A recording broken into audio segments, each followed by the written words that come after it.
Bharat Rajasthan bulletin में बात करेंगे कोरोना के बढ़ते केस से तीसरी लहर की आहट की। तो साथ ही ओमिक्रॉन का अटैक भी जारी है। इसके साथ ही बताएंगे स्कूलों के लिए नई गाइडलाइन के बारे में। तो साथ ही बात होगी पीसीसी में आज लगने वाले जनता दरबार की। इन सब खबरों पर विस्तार से चर्चा करेंगे। और इस वक्त की बड़ी खबर, मरुधरा में कोरोना का एक बार फिर से बड़ा विस्फोट हुआ है। एक दिन में 550 नए मामले सामने आए हैं। इसमें से 53 मरीज ओमिक्रॉन से संक्रमित हैं। सबसे ज्यादा जयपुर में 414 केस। प्रदेश में एक्टिव केस का आंकड़ा फिलहाल 2084 बना हुआ है।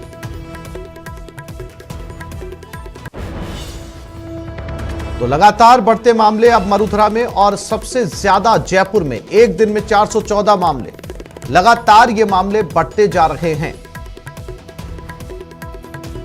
और न केवल कोरोना के बल्कि इसमें ओमिक्रॉन के मामले भी शामिल हैं, क्योंकि जैसे ही कोरोना के पॉजिटिव मरीज सामने आते हैं उनके सैंपल को जीनोम सीक्वेंसिंग के लिए भेजा जाता है और उससे ये क्लियर किया जाता है कि जो व्यक्ति संक्रमित हुआ है वो ओमिक्रॉन वेरिएंट से हुआ है या डेल्टा वेरिएंट से। तो फिलहाल ओमिक्रॉन के मामले भी लगातार बढ़ते जा रहे हैं। राजस्थान में संक्रमण की तेज रफ्तार है। प्रदेश में संक्रमण दर 4% के करीब है। सीकर में पॉजिटिविटी रेट 10%, जयपुर में पॉजिटिविटी रेट 7% के पार। 10 में से 8 केस सिर्फ 2 शहरों से। प्रदेश में 6 गुना एक्टिव मरीज बढ़ गए।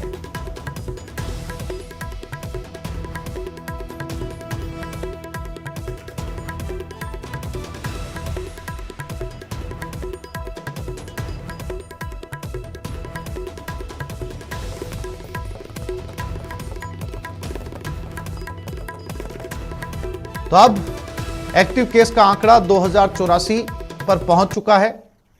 एक बार फिर से बड़ा विस्फोट हुआ।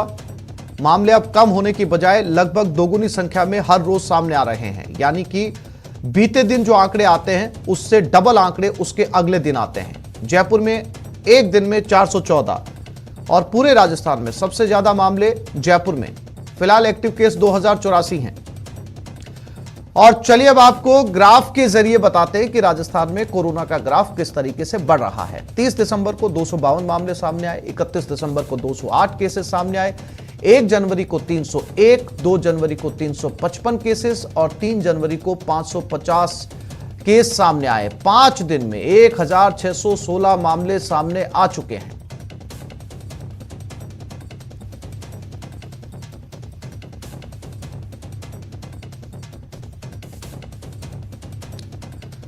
और इसी खबर पर हमारे साथी हमारे साथ जयपुर, जोधपुर और कोटा से जुड़ गए। जयपुर से सौरभ गृहस्थी, जोधपुर से रंजन दवे और कोटा से योगेश त्यागी। सबसे पहले रुक करते हैं जयपुर की तरफ।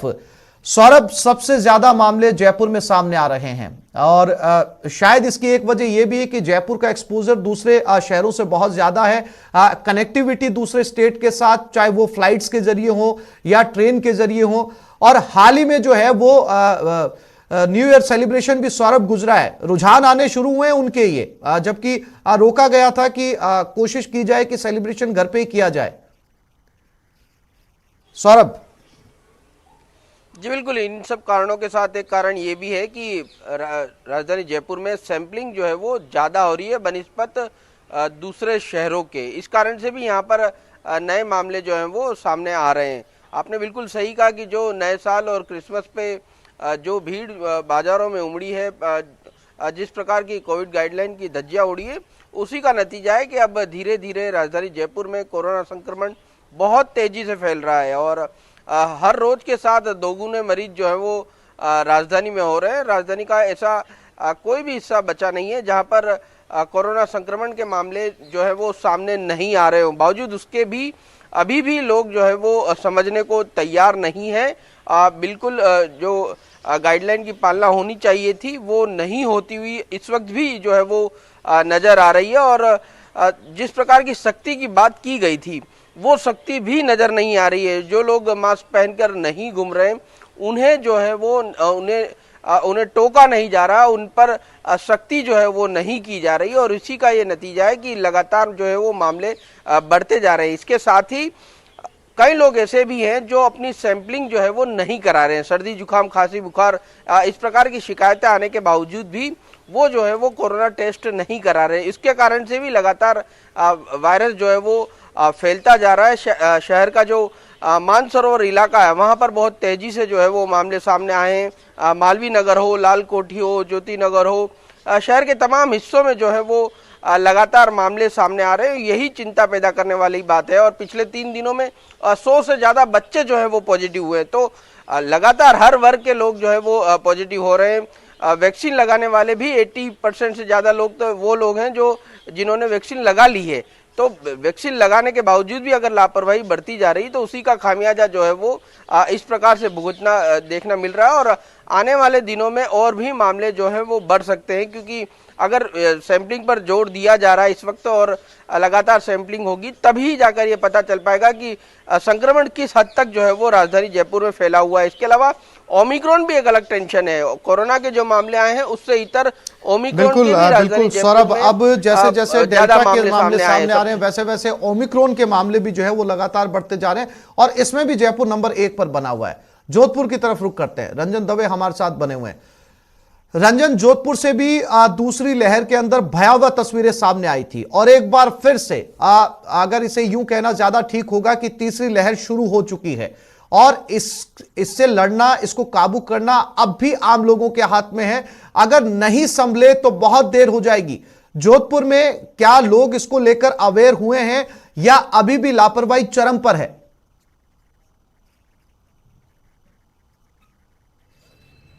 जी बिल्कुल आसिफ, अभी भी नहीं संभले तो स्थिति वापस भयावह हो जाएगी। और जो स्थिति अभी है उसमें ये 28 मामले सामने आए हैं। 28 मामलों में 3 ओमिक्रॉन की पुष्टि हुई है जोधपुर में। लेकिन राहत भरी बात यह है कि तीनों के तीनों जो ओमिक्रॉन के जो मरीज हैं वो स्वस्थ हैं और लगातार इस मामले में मॉनिटरिंग की जा रही है जिला प्रशासन के द्वारा, चिकित्सा विभाग के द्वारा। लेकिन सबसे बड़ी बात यह है कि जागरूक आम नागरिक को होना पड़ेगा, जागरूक सूर्य नगरी वासी को होना पड़ेगा, तभी इस पर अंकुश लगाया जा सकेगा। पुलिस के द्वारा गश्त किया जा रहा है, प्रशासन के द्वारा समझाइश के कार्यक्रम जारी हैं। सख्ती अभी तक उस स्तर पर नहीं की गई है, लोगों को समझाइश ज़्यादा जारी है। लेकिन निश्चित तौर पर अगर अभी भी नहीं संभले तो स्थिति भयावह होते हुए देर नहीं लगेगी।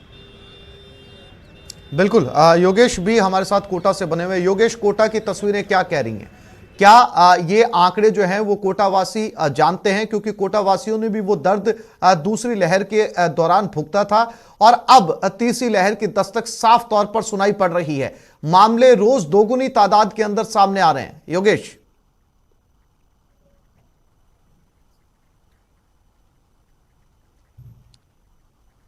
आसिफ, शिक्षा नगरी में जो तीसरी लहर है उसने कहीं ना कहीं दस्तक दे दी है, क्योंकि बीते 24 घंटे के अंदर 26 केस सामने आए हैं कोरोना पॉजिटिव के। और इन 26 केसों में से 8 जो पेशेंट हैं वो बच्चे हैं। 8 साल से और 18 साल की उम्र के जो पेशेंट हैं वो सामने आए हैं। तो अपने आप में ये बात तय हो जाती है कि कहीं ना कहीं कोटा के अंदर तो तीसरी लहर ने दस्तक दे दी है, क्योंकि ओमिक्रॉन के अभी तक कोई मामले सामने नहीं आए। ये जितने भी मामले हैं वो डेल्टा वेरिएंट के हैं। लोगों में कहीं ना कहीं ये चीज़ हो चुकी है कि हमने वैक्सीन लगवा ली है, तो उसको लेकर के लोग काफ़ी लापरवाह कोटा के हो चुके हैं। जहाँ भी भीड़ भाड़ वाले इलाकों में मास्क की पालना नहीं हो रही है, कोविड गाइडलाइन की पालना नहीं हो रही है, ना ही कहीं भी पर भी सोशल डिस्टेंसिंग देखी जा सकती है। तो ये इन्हीं चीज़ों का नतीजा है कि लगातार कोरोना के जो मामले हैं वो कोटा में बढ़ रहे हैं। आपको ये भी बता दें कि जो जिला कलेक्टर उज्जवल राठौर है, उन्होंने बच्चों में जो कोरोना के वायरस की पुष्टि हुई है उसके बाद से ही ये बयान दे दिया है कि जल्द ही शिक्षा सचिव से बात कर जो 5वीं क्लास से ऊपर की जो क्लास हैं उनको बंद करवाने की कोशिश करेंगे, स्कूलों को बंद करवाया जाएगा। लेकिन अभी क्योंकि जो वैक्सीनेशन है उसका कार्यक्रम चल रहा है, टीकाकरण का कार्यक्रम चल रहा है, इस वजह से स्कूल खोले गए हैं। जल्द ही स्कूलों पर कोटा जिला प्रशासन जल्दी इस पर फैसला लेगा। आसिफ, बिल्कुल सौरभ, चूंकि ये एक राहत की खबर कही जा सकती है कि जो दूसरे जिले हैं, चाहे हम कोटा की बात कर रहे हो या जोधपुर की बात कर रहे हो, अभी जयपुर की स्थिति से कोसों दूर है। ये जिले अभी भी संभल सकते हैं, एहतियात बरत सकते हैं बच्चों के मामलों को लेकर या बाजार में निकलने के मामलों को लेकर 2 गज की दूरी अपनाकर। लेकिन सौरभ, जो जयपुर की स्थिति है वो दिनों दिन बिगड़ती जा रही है। पिछली बार भी दूसरी लहर में भी सबसे ज्यादा स्थिति पूरे प्रदेश के अंदर चिंताजनक जयपुर की थी और एक बार फिर से जयपुर की स्थिति जो है, और अब कहीं ना कहीं जयपुर को लेकर नई गाइडलाइंस की जरूरत आन पड़ी है सौरभ। जी बिल्कुल, देखिए जयपुर के इतर कोटा में भी धीरे धीरे मामलों में इजाफा होने लगा है, जोधपुर में भी मामलों में इजाफा होने लगा है, उदयपुर में भी मामलों में इजाफा होने लगा है और अजमेर में भी। यानी प्रदेश के जो तमाम बड़े शहर हैं वहां पर लगातार मामलों में इजाफा हो रहा है। हालांकि कुछ जिले ऐसे हैं जहां पर अभी उस तरह से मामले नहीं बढ़े हैं। राजधानी जयपुर की बात की जाए तो राजधानी जयपुर में ने जिस प्रकार से बताया कि यहाँ पर मुख्यमंत्री ने साफ तौर पर ये निर्देश दिए हैं कि यहाँ पर सैंपलिंग जो है वो ज़्यादा बढ़ानी चाहिए। यही कारण है कि अब राजधानी जयपुर में 5,000, 6,000, 7,000 तक रोजाना जो है वो सैंपलिंग हो रही है और सैंपलिंग होने के कारण ही ये मामले जो है वो सामने आ रहे हैं। और आपने बिल्कुल सही कहा, राजधानी जयपुर के लिए एक अलग रणनीति बनानी बहुत ज़्यादा आवश्यक है, क्योंकि यहाँ पर तमाम जो दूसरे शहर हैं वहाँ से लोग यहाँ पर पहुँचते हैं और हो सकता है कि यहाँ से संक्रमण जो है वो अपने अपने शहरों में लेकर जाएं। तो ऐसे में जरूरत इस बात की है कि यहाँ पर जो है वो बहुत ज्यादा सख्ती करने की जरूरत है। नहीं तो ये जो मामले लगातार आ रहे हैं वो और भी बढ़ सकते हैं। जी, आप तीनों साथियों का बहुत शुक्रिया हमारे साथ जुड़ने के लिए, तमाम जानकारी देने के लिए। और इस वक्त की बड़ी खबर, शिक्षा विभाग ने नई एसओपी जारी की। ऑनलाइन क्लासेस की व्यवस्था के निर्देश दे दिए गए हैं। स्टाफ के लिए दोनों डोज लगाना जरूरी है। कलेक्टर के पास स्कूल की छुट्टी के पावर दिए गए हैं। अभिभावकों से लिखित परमिशन भी जरूरी है। स्कूल में सभी को मास्क लगाना अनिवार्य कर दिया गया है।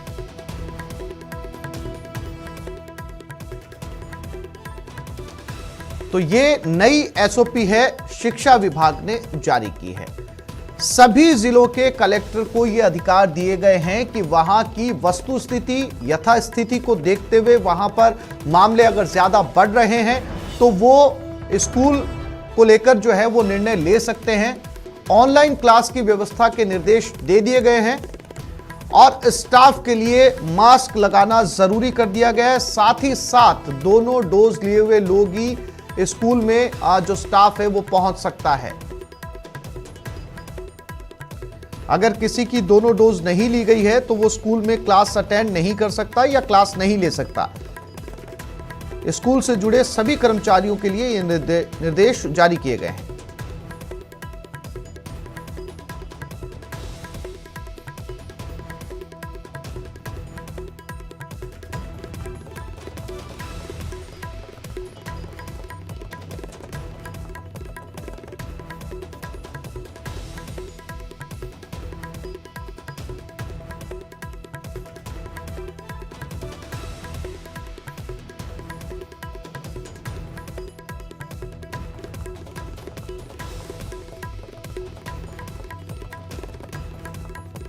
और जयपुर में स्कूलों से जुड़ी ये बड़ी खबर है। प्राइवेट स्कूलों ने ऑनलाइन क्लासेस शुरू कर दी है।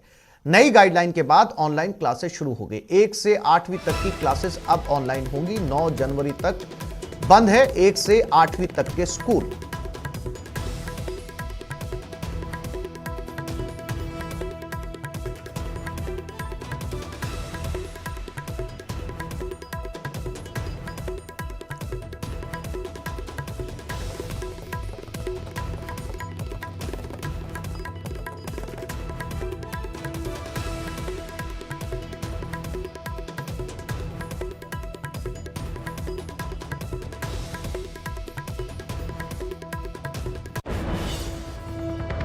पर है 1 से 8वीं तक की क्लासेस ऑनलाइन शुरू कर दी गई है। प्राइवेट स्कूलों ने ये ऑनलाइन क्लासेस शुरू की है। चूंकि मामले सबसे ज्यादा जयपुर में बढ़ रहे हैं, लिहाजा एहतियात बरतते हुए 1 से 8वीं तक की क्लासेस को ऑनलाइन शुरू किया गया है। 9 जनवरी तक 1 से 8वीं क्लास तक के स्कूल बंद हैं।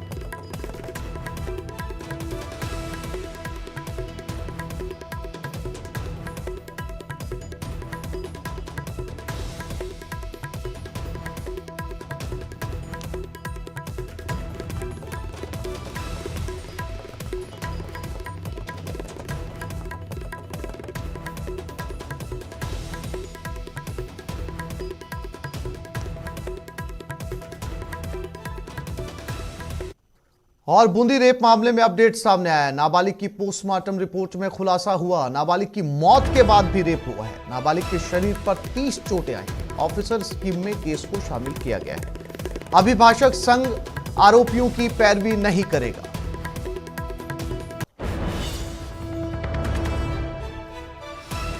और इसी खबर पर बूंदी संवाददाता चैन सिंह हमारे साथ जुड़ गए। चैन सिंह, बहुत बड़ा फैसला अभिभाषकों का कि इस मामले की पैरवी नहीं की जाएगी, और क्या कुछ पोस्टमार्टम रिपोर्ट में खुलासा हुआ है? चैन सिंह, जैसा कि जो 23 दिसंबर को ये बसोली थाना क्षेत्र के कालाकुआ गांव में जो नाबालिग बालिका से दंडनीति की घटना घटी थी, जिसके बाद में पुलिस ने गंभीरता से लेते हुए 12 घंटे के अंदर 2 आरोपी सहित एक नाबालिग को निरुद्ध कर लिया गया था, जिसके बाद में पोस्टमार्टम रिपोर्ट आई है, जिसमें ये खुलासा हुआ है कि बालिका की मौत के बाद में भी 3 दंडनीतियों द्वारा उसे हैवानियत की गई है। इसके साथ ही बालिका के प्राइवेट पार्ट सहित जो शरीर पर 30 चोटों के निशान नजर आए हैं, और जिसे पुलिस ने जो गंभीरता से लेते हुए इसे केस स्कीम में शामिल करने का फैसला किया है, ताकि आरोपी को सख्त सजा मिले। वहीं अभिभाषक परिषद के जो अध्यक्ष है चंद्रशेखर शर्मा, उन्होंने बयान जारी किया है कि ये घटना की गंभीरता से लेते हुए इसकी आलोचना करते हैं। साथ ही में अभिभाषक परिषद के कोई भी सदस्य आरोपी की पैरवी नहीं करेंगे। जी चैन सिंह, जानकारी के लिए आपका धन्यवाद। संवाददाता चैन सिंह बूंदी जानकारी दे रहे थे कि बेहद दरिंदगी के साथ ये बलात्कार किया गया था। और भरतपुर में भी महिला के साथ दरिंदगी हुई। महिला के साथ दुष्कर्म हुआ, हथियार के दम पर रेप किया गया। आरोपी ने अश्लील वीडियो बनाया, घर में घुसकर यह दुष्कर्म किया गया है। महिला ने थाने में मामला दर्ज करवा दिया। कामा थाना क्षेत्र के गांव का यह मामला बताया जा रहा है।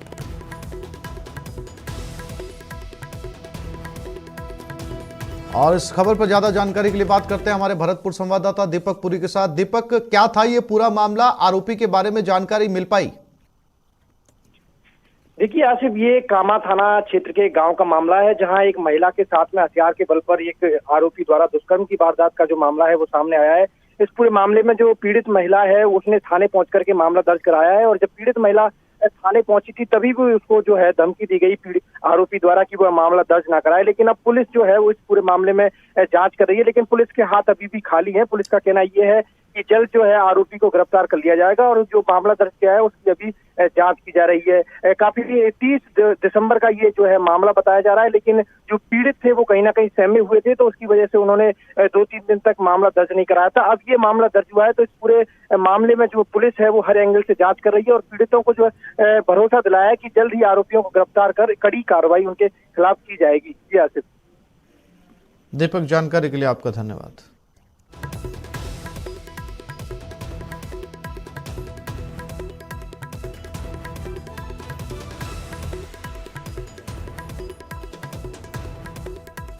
और जालोर में एसडीएम ऑफिस में संग्राम हुआ। सांचौर एसडीएम ऑफिस में तोड़फोड़ की गई। नाराज वकीलों ने टेबल को तोड़ा, एसडीएम के हाथ से फाइल लेकर फाड़ दी। वकील ने एसडीएम को धमकी भी दी है, सांचौर में रहना है तो हमारे मुताबिक काम करो, ऐसा कहा वकील ने। एक तरफा फैसले से नाराज था वकील। राजकार्य में बाधा, धमकी, तोड़फोड़ का मामला दर्ज कर लिया गया है।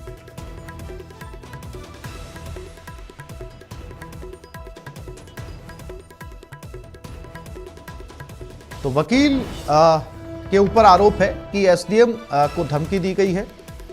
एसडीएम दफ्तर के अंदर फाइल को फाड़ा गया, और यह भी आरोप है कि सीधे तौर पर एसडीएम को धमकाया गया है कि यहां रहना है तो उनके मुताबिक काम को किया जाए। एक तरफा फैसले से नाराज था ये वकील।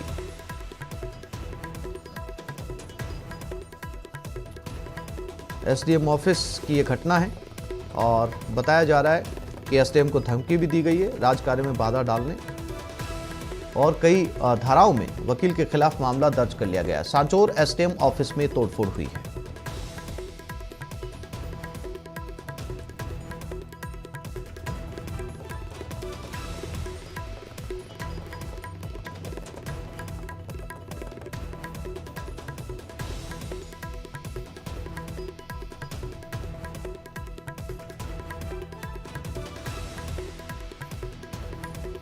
और इसी खबर पर ज्यादा जानकारी के लिए बात करते हैं हमारे संवाददाता श्याम बिश्नोई के साथ। श्याम, कौन थे ये वकील साहब, और जो है वो किस तरीके का फैसला, एक तरफा फैसला से नाराज थे?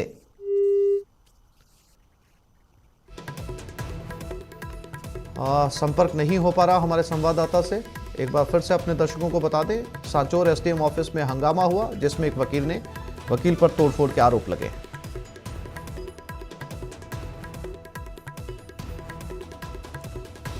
अब बात दौसा की, जहां सामुदायिक स्वास्थ्य केंद्र सीकराय में कर्मचारियों के साथ मारपीट का मामला सामने आया। कुछ बदमाशों अस्पताल में पहुंचे और दवा वितरण केंद्र से नशे की दवाएं लेकर जाने लगे। तब डीडीसी पर कार्यरत फार्मासिस्ट ने दवाई ले जाने से रोका तो बदमाशों ने फार्मासिस्ट और वहां मौजूद अन्य कर्मचारियों के साथ मारपीट की।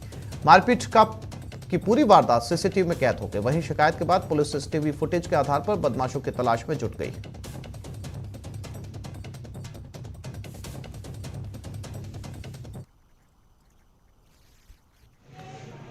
मैं सर पेशाब करने के लिए चले गया था। इतनी देर बाद में आया तो सिकराय के कुछ लोग हैं जो ज़बरदस्ती दवाई को भर के ले जा रहे थे। मैंने उनसे मना किया था तो मेरे से दियाली पे उतराए और मेरी मेडिसिन फैला दी पूरी हॉस्पिटल में आ गई। अब किसी पुलिस कर्मियों या अधिकारियों को बताया, हॉस्पिटल के कर्मचारियों को? डॉक्टर गजराज जी ने को बताया था। आपका नाम? मेरा नाम हरकेश मीणा है। और अब बात 12 की, जहां एक पति ने अपनी ही पत्नी और सास ससुर के साथ मारपीट की। दरअसल शादी के कुछ दिन बाद ही पति आए दिन अपनी पत्नी के साथ मारपीट करता था, जिसकी वजह से दोनों के बीच कई बार झगड़ा भी हुआ।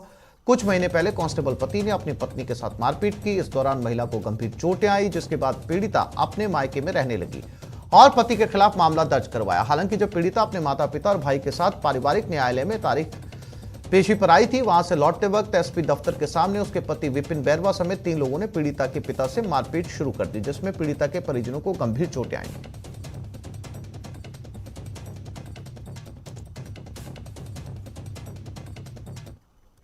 मेरी तारीख थी, हम तारीख पे आए थे। यहाँ पे तारीख का मामला मेरे केस चल रहा है, इसके ऊपर 125 का केस चल रहा है। मैंने मुकदमे दर्ज कर रखा है इसके खिलाफ। किसके खिलाफ? मेरे हस्बैंड के खिलाफ। इसने मेरे विपिन बैरवा, इसने मेरे साथ जितने कानून में अपराध होते हैं ना, वो सारे अपराध इसने मेरे साथ कर रखे हैं सरेआम, है ना। और पुलिस वाले ऑन द स्पॉट उठा के मेरे को अस्पताल में भर्ती करके उठा के लेके गई मेरे को। फिर भी इस इंसान को, है ना, जेल में नहीं डाला, इसको दरखास्त नहीं किया, इसको नौकरी से नहीं हटाया।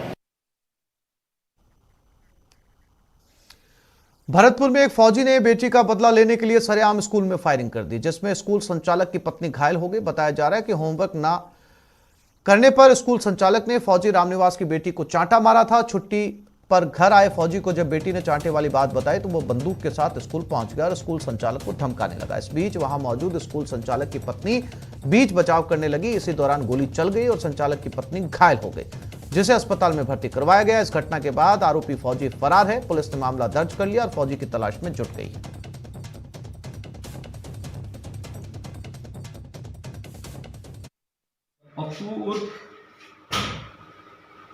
रामकिशन गुजर जो फौजी है, जिसकी पोस्टिंग कलकत्ता में, वो कल ही छुट्टी से आया था और पुरानी किसी बात को लेकर आपस में रंजिश थी। उसने स्कूल में आके फायर तो सुरेंद्र सिंह जी पे करने की कोशिश की, लेकिन बीच में उसकी पत्नी आ गई, जिनसे उनके हाथ में फायर होता हुआ निकल गया। अभी उनकी पत्नी